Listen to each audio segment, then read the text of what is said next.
Praise the lord. ఈరోజు వాక్య భాగం హోషేయ గ్రంథం 11వ అధ్యాయం 8వ వచనం. ఎఫ్రాయిము, నేనెట్లు నిన్ను విడిచిపెట్టుదును? ఇశ్రాయేలు, నేను నిన్ను ఎట్లు విసర్జింతును? అద్మానువలను నేను నిన్నెట్లు చేతును? సెబోయిమునకు చేసినట్లు నీకెట్లు చేతును?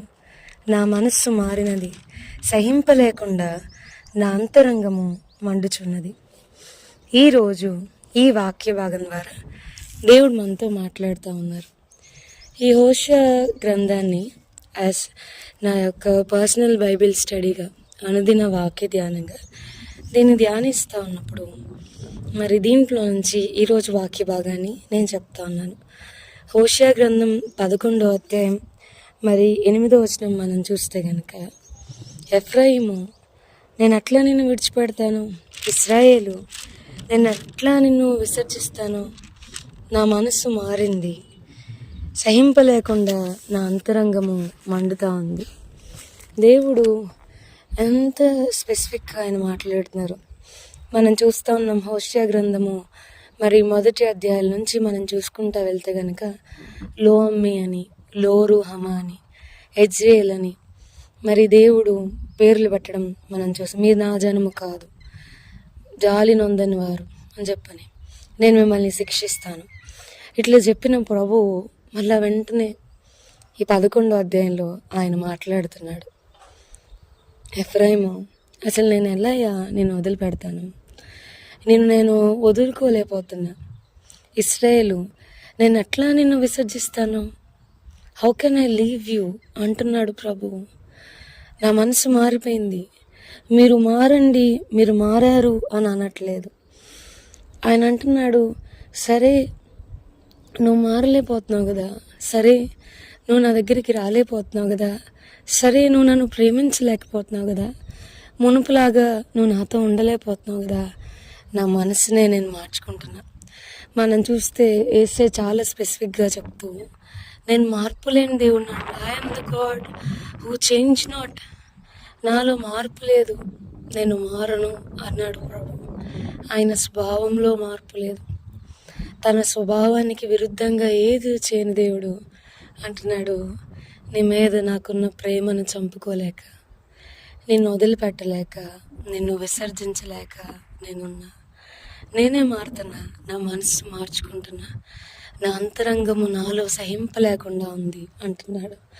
నిన్ను వదులుకోవాలనుకోవట్లేదు, నేను నిన్ను కోరుకుంటున్నా.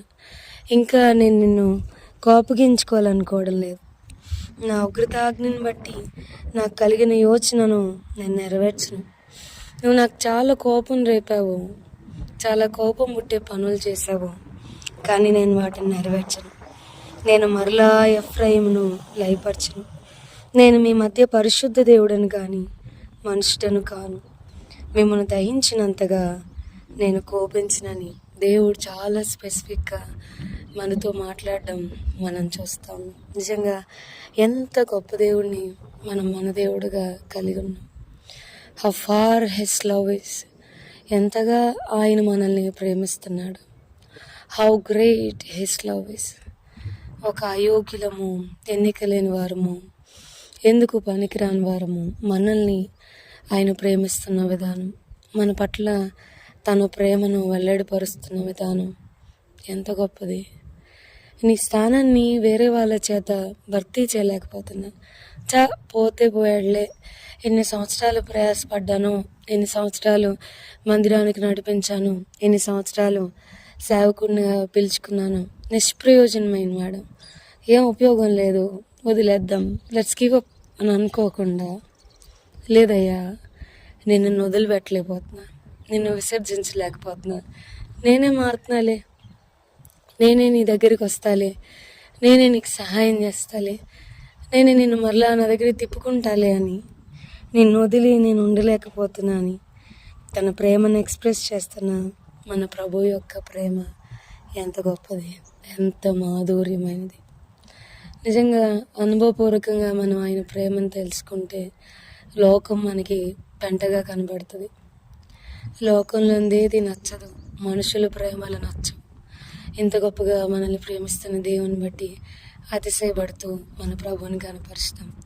దేవుడు ఈ వాక్య భాగాన్ని దీవించి ఆశీర్వదించను గాక. ప్రార్థన చేసుకుందాం. ప్రభా, ఈరోజు వాక్య భాగం ద్వారా మీరు మాతో మాట్లాడినందుకు వందనాలు. వాక్యం విన్న మా ప్రియులైన వారిని అందరినీ దీవించి ఆశీర్వదించమని యేసు నామమున అడిగి వేడుకొంచున్నాం తండ్రి. Amen. God bless you and have a blessed day.